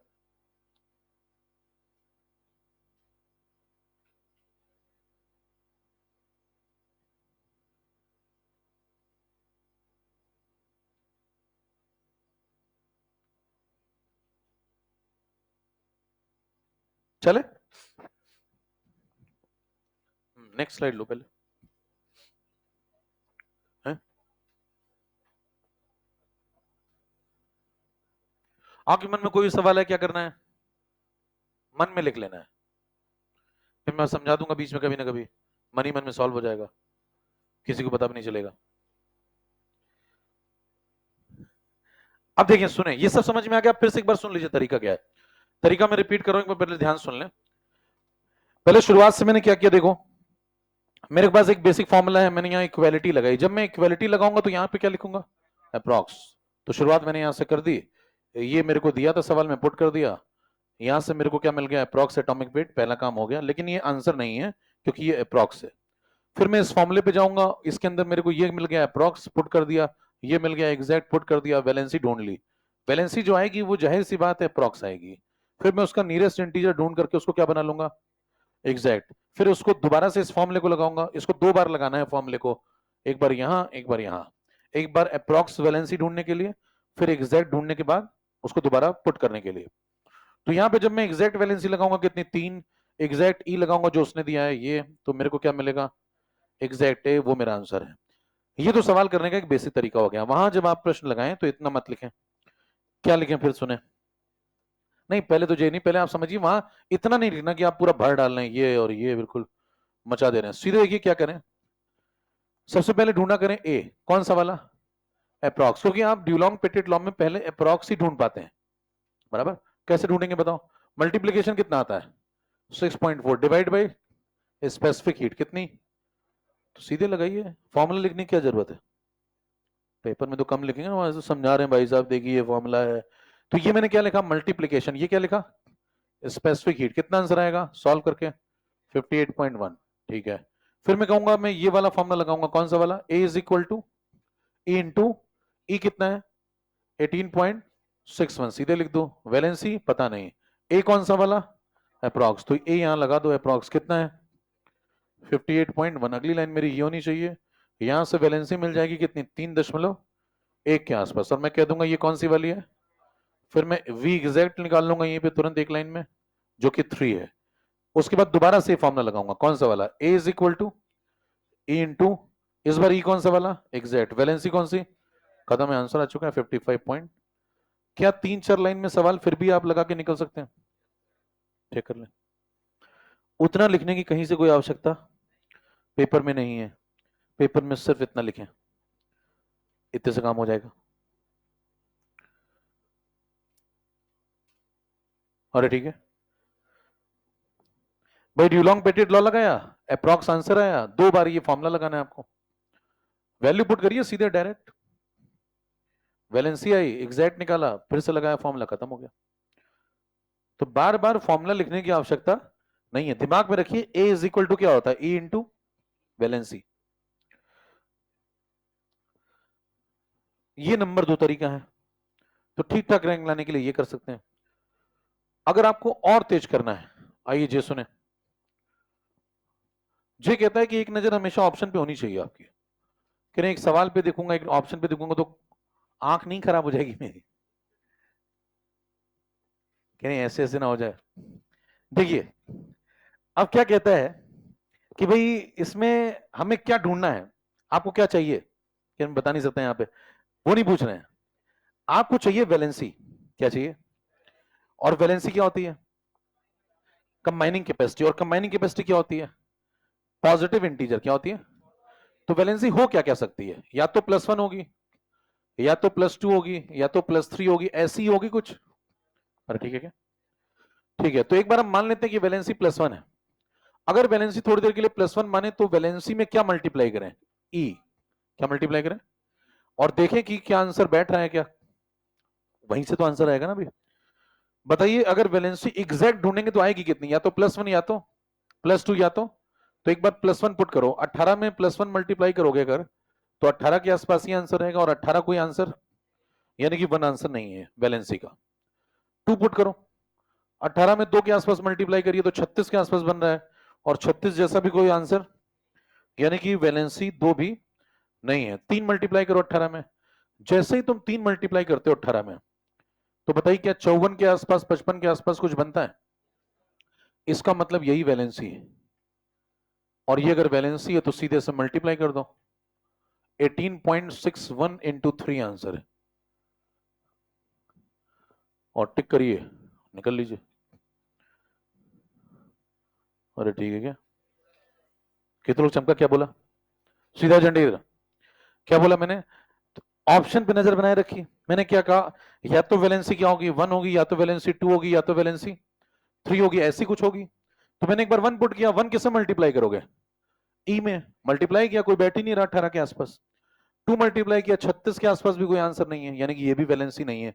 3 पुट किया, सारे आंसर देखिए 54 55 के आसपास ही हैं, इसका मतलब वैलेंसी यही है, क्योंकि 4 भी होती तो 72 होता आंसर, वैसा कोई आंसर ही नहीं है। तो बताइए इसका मतलब वैलेंसी क्या एग्जैक्ट 3 है। तो सीधे मैं क्या करूंगा, इसमें 3 मल्टीप्लाई कर दूंगा, 18.61 इंटू 3 आंसर है।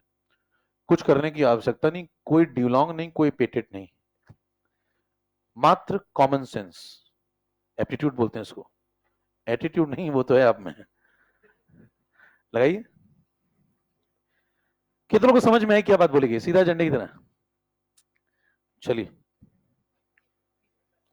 और ऑप्शन बनाने वाली पार्टी इतना दिमाग नहीं लगाती है कि वो इंटू 3 वाला भी ऑप्शन में दे, और आप में से कुछ बुद्धिजीवी होंगे वो ये प्रश्न पूछने आएंगे बाहर, क्योंकि सो कॉल्ड बुद्धिजीवी बहुत सारे आजकल हैं, कहेंगे इंटू 3 वाला भी हो, इंटू 4 वाला भी हो, तो क्या करोगे, तो सॉल्व करेंगे, तो सॉल्व करेंगे ना।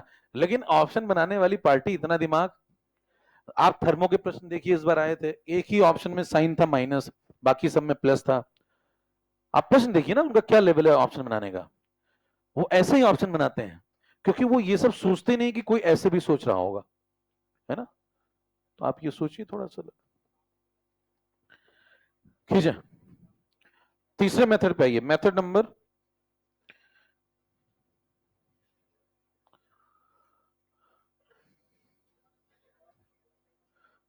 दो प्रकार के लोग होते हैं, देखिए एक सिस्टम कैसा है ये बहाना बनाते रहते हैं, और दूसरे जो सिस्टम को ट्विस्ट करके निकल जाते हैं। तो आप दूसरे वाले बनिए, नहीं तो आप जिंदगी भर बहाने बनाते रहेंगे, क्योंकि सिस्टम बदलने वाला नहीं पूरी तरीके से, आप उसका इंतजार करेंगे तो आपकी उम्र हो जाएगी, और सिस्टम थोड़ा बहुत ही बदलेगा, और आप वृद्धावस्था के शिकार हो जाएंगे। उससे बेहतर है कि, समझ गया। 3 नंबर पे आइए, तीसरा है आइसोमॉर्फिज्म।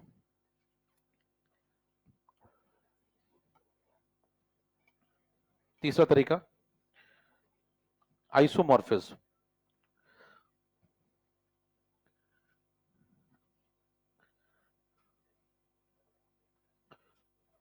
मेथड नंबर 3, कितने मेथड हो चुके हैं अभी तक भाई? तीसरा लीजिए। तो दूसरा वाला थोड़ा सा कठिन था, लेकिन उसमें भी एक तरीका मैंने आपको बता दिया जिससे कार्यक्रम तुरंत खत्म हो सकता है। अगर उन्होंने हल्की सी भी ढीली बॉल फेंकी तो आप तुरंत खत्म करिए। आइसोमॉर्फिज्म में लिखें, if two different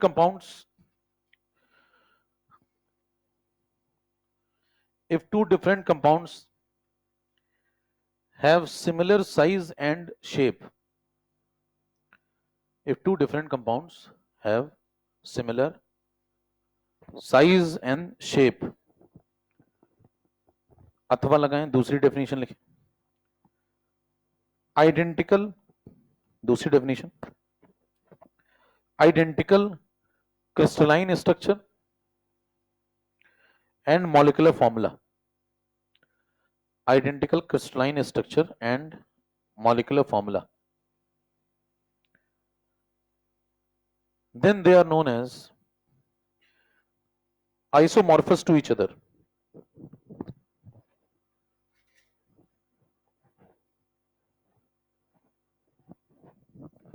Then they are known as isomorphous to each other. और इस फिनोमेना को क्या बोलते हैं? आइसोमॉर्फिज्म।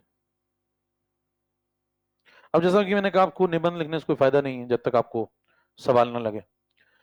देखिए, आइसोमॉर्फिज्म का सीधा सा कॉन्सेप्ट है, आपको दो क्रिस्टल दिए जाएंगे और वो दोनों आइसोमॉर्फिज्म दिखा रहे होंगे। जैसे उदाहरण के तौर पे MgSO4.7H2 ZnSO4.7H2, इन दोनों में ध्यान दीजिए कितने कितने पानी है क्रिस्टल के फॉर्म में, 7-7। क्रिस्टलाइन स्ट्रक्चर बिल्कुल सेम है, दोनों मेटल सल्फेट हैं, दोनों एक जैसे हैं और इनके मॉलिक्यूलर फॉर्मूला भी एक जैसे हैं, देखें दोनों ही सल्फेट हैं। एक और बात कॉमन है, ये दोनों व्यक्ति एक दूसरे के साथ क्या दिखाते हैं? आइसोमॉर्फिज्म। इन्हें क्या कहा जाता है? ये लोग कौन है? Isomorphous to each other. अगर दो व्यक्ति आइसोमॉर्फस होते हैं तो इनमें कॉमन बात है कि जो मेटल यूज हुआ होगा उसकी वैलेंसी भी दोनों जगह सेम होगी। बताइए, यहाँ पे Mg है, यहाँ पे Zn है। Mg ने कितने सल्फेट पकड़े हैं? 2 दिख रहे हैं। Zn ने कितने सल्फेट पकड़े? एक सल्फेट पकड़ने का मतलब आप मौका पड़ने पे 2H पकड़ सकते हैं। क्या जाओ, मैं नहीं मानता। H2SO4, अरे ठीक है, H2SO4 में बताइए सल्फेट ने क्या पकड़ा? 2H। तो अगर आप कभी एक सल्फेट पकड़े तो इनडायरेक्टली आप कितने H पकड़ रहे हैं? तो बताइए, मैग्नीशियम ने, एक Mg ने एक सल्फेट पकड़ा, यानी कि मौका पड़ने पे 2H पकड़ सकता है। एक Zn ने एक सल्फेट पकड़ा, मतलब ये भी मौका पड़ने पे कितने H पकड़ सकता है। तो इन दोनों की वैलेंसी कितनी है?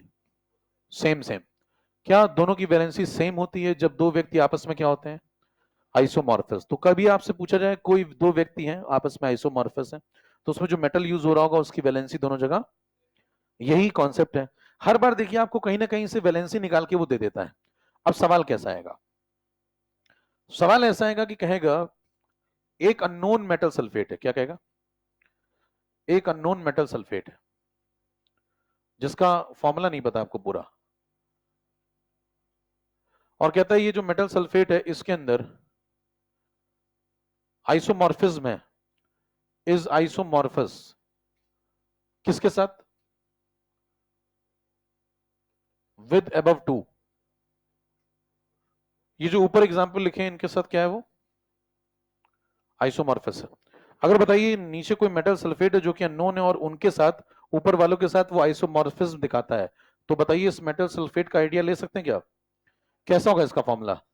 इसका फॉर्मूला होगा MsO4 डॉट, अरे ठीक है, क्या identical crystal structure, identical molecular formula.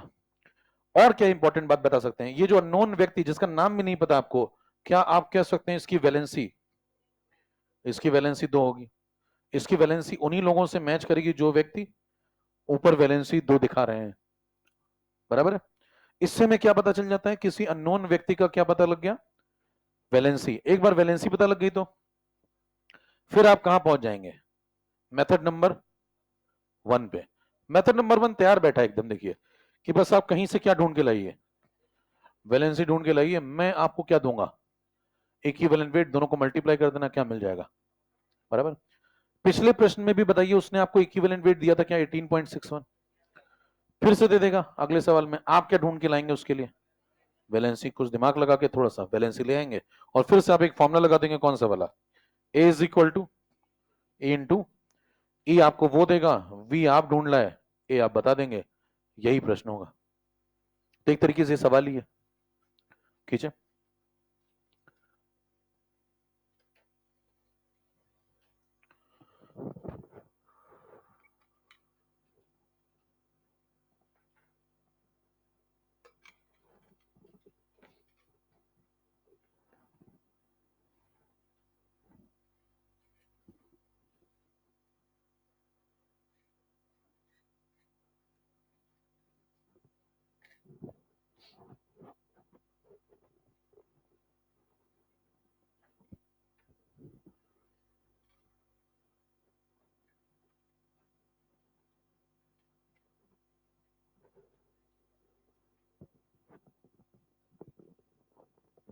चले भी। तो सवाल बिल्कुल स्ट्रेट फॉरवर्ड होगा। क्या कहेगा? यही लैंग्वेज होगी। अननोन मेटल सल्फेट है, आइसोमॉर्फस है इनके साथ। तो बताइए वैलेंसी कितनी होगी? सेम सेम, उठा के पुट कर दो, ई वो आपको देगा। मेथड नंबर 4 पे आइए।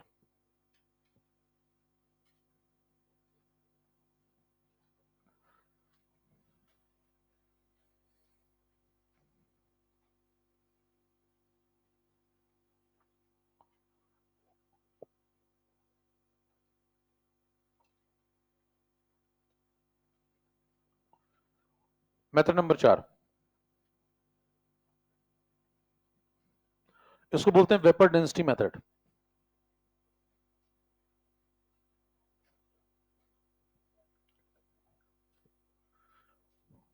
इसके अंदर आपको सवाल में कोई मेटल क्लोराइड देगा, वोलाटाइल लिख देगा, कोई वोलाटाइल मेटल क्लोराइड है। जैसे फॉर्मूला बताओ इसको, जनरल फॉर्मूला क्या होगा? M1Cl(X), बता चुके हैं पहले भी। फिर क्या इस पे सवाल सॉल्व करो। हमें क्या बताना है? हमें एटॉमिक वेट बताना है। किसका? मेटल का। हम उसी के मेथड पढ़ रहे हैं। कैसे ढूंढेंगे? देखिए समझिए। इसके मॉलिक्यूलर वेट को लिखने के दो तरीके हैं। अगर मान लीजिए मॉलिक्यूलर वेट पूछता है MCl(X) का बताओ, तो दो रास्ते हैं।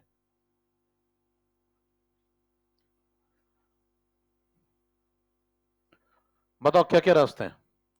पहला वाला 2 टाइम्स ऑफ वेपर डेंसिटी, वो रास्ता है क्या? क्यों? वोलेटाइल आदमी ना भाई, तो MW is equal to 2 into VD तो चलेगा ही।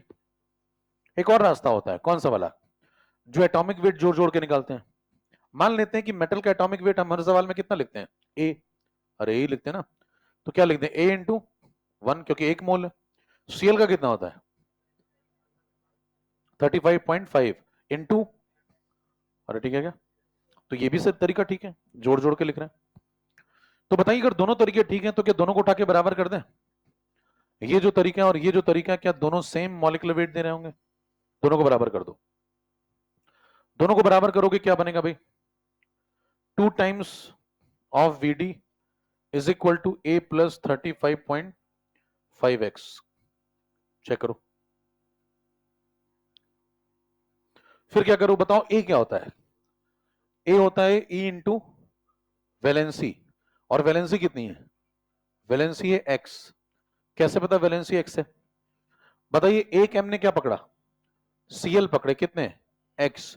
और x Cl पकड़ने का मतलब x H पकड़ना, HCl। अरे ठीक है क्या? तो बताइए एक मेटल ने क्या पकड़ा? XCl। और जितने Cl पकड़े वही उसकी क्या है? तो वैलेंसी कितनी होगी उसकी? x। इक्विवेलेंट वेट में मल्टीप्लाई कर दो तो क्या आ गया? a। तो क्या a की जगह पे यहां पे लिख सकते हैं E इंटू एक्स? जैसे लिखेंगे बन जाएगा EX, और ये बन जाएगा 35.5x is equal to 2 times of VD। यहां से x निकाल लो, x कॉमन ले लो। x कॉमन लोगे बन जाएगा E plus 35.5 is equal to 2 times of, यहां से x की वैल्यू निकाल लो। x की वैल्यू आ रही है 2 times of vapour density divide by E plus 35.5। Check करिए इससे x जो निकलेगा वो x कौन है? वैलेंसी। x हमने क्या माना था भाई? वैलेंसी। किसकी वैलेंसी निकालना है? Valency of metal. ठीक है, यहां पे वीडी किसका लगाओगे? ये वीडी किसका है? ये वीडी है मेटल क्लोराइड का, ध्यान दें।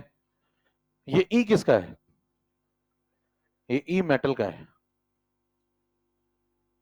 चेक कर लें। तो बताएं इस तरीके से हमें क्या मिल जाएगा?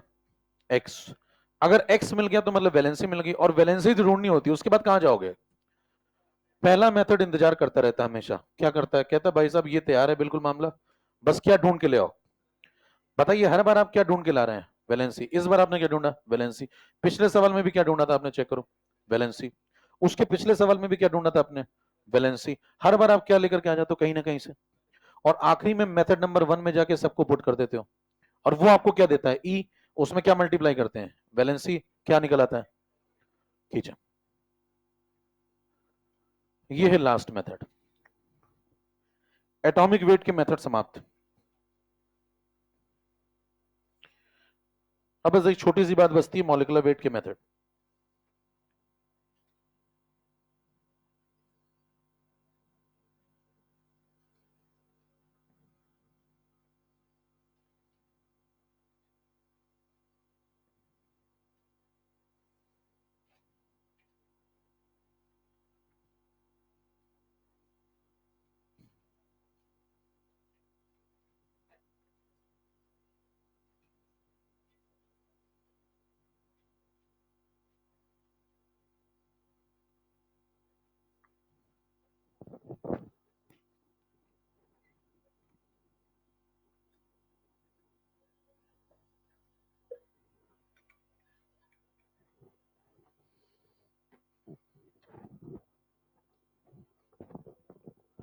अब देखिए पेपर में जब सवाल आते हैं तो इतना बैठ के आप डिराइव थोड़ी करेंगे, कॉमन सेंस से करिए, एक लाइन में हो जाता है मामला। बताइए कॉमन सेंस क्या कहता है? ये फॉर्मूला आपको चाहिए ना? क्या करेंगे? दो तरीके से मॉलिक्यूलर वेट निकाल के बराबर कर दो। कौन कौन से तरीके? एक तो कौन सा तरीका होता है? वेपर डेंसिटी इनटू, और ये तो ही मोलर मास निकालने का तरीका। और दूसरा तरीका कौन सा है? MClX को जोड़ दो। M क्या है? मेटल। उसका एटॉमिक वेट कितना? ए क्या होता है? ई इंटू वैलेंसी, ये लो। और दूसरा Cl है 35.5x, MClX का मोलर मास लिख रहे हैं, चेक करिए। ये किसका लिखा है? ClX का। ये किसका लिखा है? M1 का। M1 का मतलब ए की जगह क्या लिख दिया? बस ए एक्स, खत्म। ये फॉर्मूला। अब इस फॉर्मूले से क्या आप एक्स निकाल लेंगे आराम से? तो कोई फॉर्मूला रटने की जरूरत, एक लाइन में आप फॉर्मूले पे पहुंच सकते हैं। बस क्या करना है? दो तरीके से मॉलिक्यूलर वेट निकाल करके बराबर करना है, यही फॉर्मूला है। अब फॉर्मूला याद करना है तो लोग फॉर्मूला याद कर लेते हैं, और लॉजिक वाले लोग ये लाइन पकड़ लेते हैं। बताइए इस लाइन से भी तो सवाल लग जाएगा। सवाल ही तो लगाना है, वहां पे थोड़ी कि उसी फॉर्मूले से सवाल लगेगा। सवाल तो इससे भी लग रहा ना, ये क्या है? मोलर मास, और ये क्या है? Molar mass. दोनों को बराबर कर दो, बस हो गया सब। और ठीक है क्या? तो क्या इस लाइन को आराम से लिखा जा सकता है?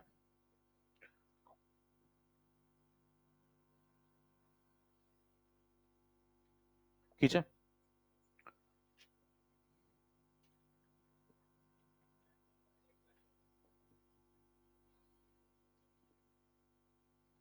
यहां पे देखिए जब आप समझ के लिखेंगे तो ये याद करने की जरूरत भी नहीं है कि बीडी किसका है।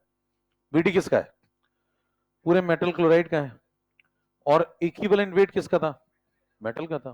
Common sense. एटॉमिक वेट किसका है? वैलेंसी किसकी आई? मेटल की आई। एटॉमिक वेट किसका ढूंढ रहे हैं? मेटल का। तो बस इक्विवेलेंट वेट में वैलेंसी मल्टीप्लाई करो, खत्म हो जाएगा सवाल। एक्स यहां से लाके इसमें पुट कर दें, खत्म है मामला।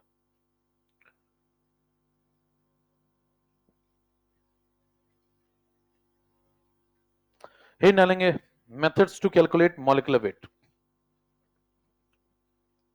अभी जो पढ़ रहे थे वो क्या था?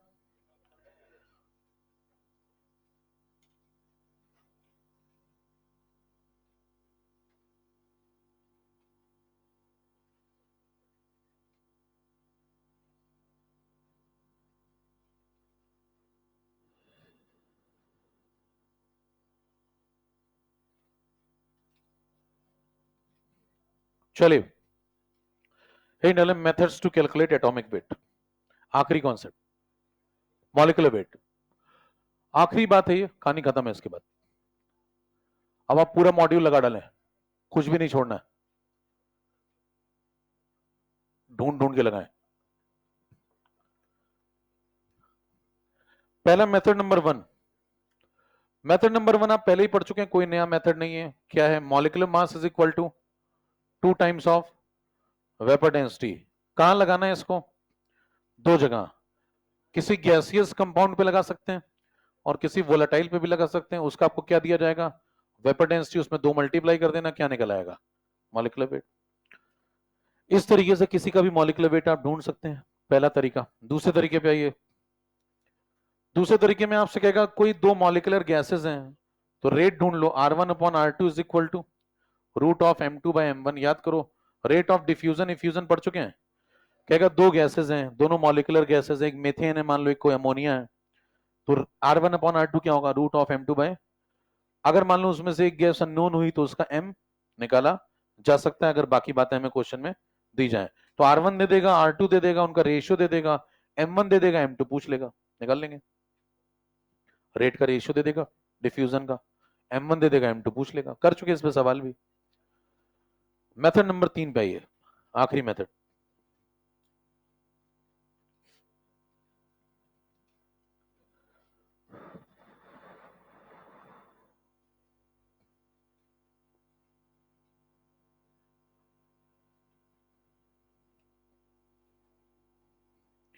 इसका नाम है विक्टर मेयर मेथड।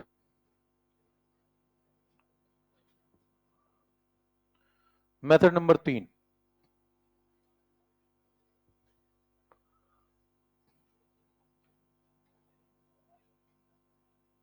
सब ठीक है? बहुत तनाव में आ गया क्या? देखिए क्या कहता है, पहली चीज तो ये एप्लीकेबल किस पे होता है? Valid only for volatile substances, उन्हीं पे लगाएंगे जो वोलाटाइल हैं। जैसे मान लें आपके पास एक कंटेनर है, वोलेटाइल का मतलब जो हीट एब्जॉर्ब करके क्या बना सकते हो? वेपर। तो मान लें आपके पास एक वोलेटाइल सब्सटेंस यहां पड़ा हुआ है, कितने ग्राम? W ग्राम। कौन है ये? कोई वोलेटाइल कंपाउंड है, इसका नाम वगैरह आपको नहीं पता है। फिर आप क्या करें, इसको थोड़ी सी कहीं से हीट सप्लाई कर दें। हीट सप्लाई करने के बाद बताओ ये क्या बनाएगा? वेपर। अब ये नेचर से हीट सप्लाई हो गई कहीं से और इसने वेपर बना दिया, और ये पूरा वेपर में कन्वर्ट हो गया। बताइए जब ये पूरा वेपर में कन्वर्ट होगा तो यहां पे इसकी वेपर इकट्ठा हो जाएगी, ये सब इसकी क्या हो गई? वेपर इकट्ठा हो गई। बताइए जब यहां पे वेपर नहीं थी तो यहां कौन था? एयर थी पहले। भाई पहले तो एयर रही होगी ना, उस एयर को इस वेपर ने क्या किया होगा? डिस्प्लेस किया होगा, फिर यहां आई होगी। तो ये क्या है? ये बोलेंगे ये वेपर फॉर्म्ड है, और इसने क्या किया है? यहां से एयर को डिस्प्लेस करके अपनी जगह बनाई है। अच्छा, मास कितना है इसका? मान लो ये पूरा लिक्विड कन्वर्ट होकर वेपर में आ गया, तो बताइए नीचे का W ग्राम मास था तो ऊपर कितना आएगा? मास कंजर्व रहेगा। कौन सा लॉ लगा रहे हैं? Mass conservation. यहां पे बस क्या मिलेगा? W ग्राम आपको क्या मिलने वाला है? वेपर। पहले क्या था? W ग्राम क्या था? लिक्विड था, कंपाउंड का। अब बस उसका वेपर फॉर्म मिल गया, मास कंजर्व है। प्रश्न में आपको दिया क्या जाएगा? प्रश्न में दिया जाएगा वॉल्यूम ऑफ डिस्प्लेस्ड एयर। क्या दिया जाएगा? Volume of displaced air. Language देखें, कहेगा एनटीपी कंडीशन पे जब मेजर किया गया कितनी एयर डिस्प्लेस हुई, उसका वॉल्यूम मैंने आपको दे दिया VmL। क्या दे दिया? अब देखिए जो डिस्प्लेस्ड एयर होगी उतना ही तो वेपर बनी होगी। क्यों बताएं? यहां पे अगर मान लीजिए उसने 50 ml एयर को डिस्प्लेस किया तो वेपर का वॉल्यूम कितना? 50 ml। भाई जितना एयर को यहां से हटाएगी उतनी जगह खुद बनाएगी। तो इसका मतलब वो एग्जैक्टली आपको देना क्या चाहता है और दे कैसे रहा है? बताना आपको क्या चाहता है? वॉल्यूम ऑफ वेपर फॉर्म्ड, लेकिन सीधे नहीं देना चाहता है, तो घुमा फिरा के दे रहा है। कैसे घुमा फिरा के दे रहा है? कह रहा मैं तुम्हें डिस्प्लेस्ड एयर का क्या दे रहा हूं? वॉल्यूम। और तुम समझ जाना कि मैंने तुम्हें क्या दिया, इनडायरेक्टली उसने आपको क्या दे दिया? Volume of vapour formed. किस पे? एनटीपी कंडीशन पे। कोई कंडीशन लगा के दे देगा। ठीक है, तो एनटीपी कंडीशन पे एग्जैक्टली आपको मिला क्या? फिर आपको वेपर फॉर्म्ड का क्या वॉल्यूम मिल गया। तो सीधे नहीं बोलना चाहता तो घुमा फिरा के बोल दिया। ठीक है, अब बताइए अगर आपको वेपर फॉर्म्ड का वॉल्यूम मिल गया कितना? VmL, तो बताइए ये जो वेपर बनी है इसका मास कितना है? W ग्राम। और इसका वॉल्यूम कितना है? VmL। तो लॉजिक क्या तैयार हो गया, W ग्राम वेपर का वॉल्यूम कितना है VmL, या यूं कह सकते हैं VmL वेपर का मास कितना है W ग्राम। ये लाइन समझ में आती है? बस अब इसी लाइन से सवाल खत्म हो जाएगा। बताइए अगर आपसे मैं कहता हूं VmL वेपर बनी, ध्यान सुनिए, VmL वेपर बनी किस पे बनी, एनटीपी कंडीशन पे, और उसका मास कितना है W ग्राम। अब ये वेपर है किसकी, ये किसकी वेपर है, उसी कंपाउंड की जिसका आप क्या ढूंढ रहे हैं, उसी कंपाउंड की है जिसका आप क्या ढूंढ रहे हैं, मॉलिक्यूलर मास। अब आप क्या करें, VmL वेपर का अगर इतना मास आता है तो 1 ml वेपर का क्या मास आएगा एनटीपी पे, यूनिटरी मेथड सिंपल, कितना W बाय, ठीक है, तो 22,400 ml का कितना आएगा, हाँ भाई इसको कितना आएगा W by V into, unit क्या चल रही है ग्राम, ध्यान दें यहां पे ग्राम था तो यहां भी ग्राम ही होगा। अब बताइए ये जो है यही आंसर है, क्यों, ये क्यों आंसर है, 22,400 ml बोलो एनटीपी पे, या फिर अगर वो वोलाटाइल वेपर है तो 1 मोल बोलो, बात तो एक ही है ना भाई। तो बताइए 1 मोल वेपर का भी कितना मास आ गया, 1 मोल वेपर का भी मास क्या इतना ही आ गया, और 1 मोल का जितना मास है वही क्या होता है मोलर मास। तो क्या यही मोलर मास है, खत्म हो गया सर। चेक करिए मोलर मास की वैल्यू कितनी आ गई, W अपॉन V इंटू 22400। ध्यान देने वाली बात क्या है, W किस में रहेगा इसमें, यूनिट का ध्यान रखना भी, W किस में रहेगा ग्राम में, V किस में है, तभी यहां 22,400 आएगा। और इससे सॉल्व होके आया कौन, MW मतलब मोलर मास, यही ढूंढ रहे थे, चेक कर लें, बराबर बात है। और अगर आपका दिमाग चलता है तो इतना कुछ लिखने की आवश्यकता नहीं, सिंपल लॉजिक है, बताएं ऊपर कितनी वेपर बनी VmL, मास कितना उसका W ग्राम, बिना पेन चलाए सोचिए, VmL का मास W ग्राम, तो 1 ml का W बाई V, तो 22,400 का W बाई V इंटू 22,400, 22,400 का मतलब 1 मोल, वही मोलर मास से, खत्म हो गया सर। कीजिए, तो बात को आसान रखिए, लेकिन वो घुमा फिरा के आपको देगा क्या प्रश्न में, ये V डायरेक्ट नहीं देगा, कैसे देगा, कहेगा वॉल्यूम ऑफ डिस्प्लेस्ड एयर इतना है 30 ml, तो आप समझ जाएं कि वही वेपर फॉर्म्ड का भी एनटीपी पे वॉल्यूम है। तो कई लोग सीधे नहीं बोलते जैसे, तो घुमा फिरा के बोलते हैं, बात वही है, लेकिन खेल खत्म है, मोल समाप्त होता है। गोभी के फूल बना लें, कीड़े लगा लें, द एंड।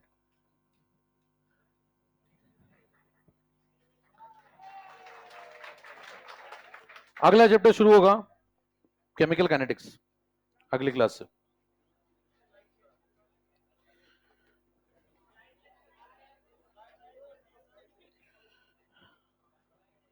हैं प्लीज प्लीज प्लीज, एस पे थोड़ा ध्यान दिया करिए, खींचा करिए थोड़ा सा प्लीज। चलिए नेक्स्ट टाइम मिलते हैं, नेक्स्ट टाइम में शुरू हो जाएगा केमिकल काइनेटिक्स। जो दर्शक वो नए चैप्टर वाले होते हैं उनको बता दीजिएगा नया चैप्टर शुरू होने वाला है। कुछ आते हैं ना कह रहे नए नए से शुरू करता हूं मैं हर बार, ठीक है, नमस्कार, पता चल जाएगा, शेड्यूल दिखता होगा ना। अब मॉड्यूल पूरा लगा लो भाई, खत्म करो मॉड्यूल, PYQ सब।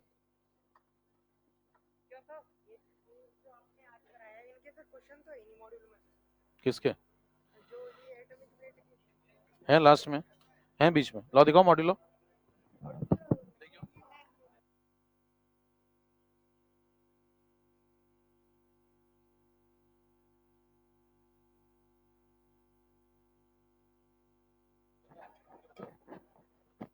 गिरजानंद साहू, गिरजानंद साहू, कुशाल त्यागी, कुशाल त्यागी, गिरजानंद साहू।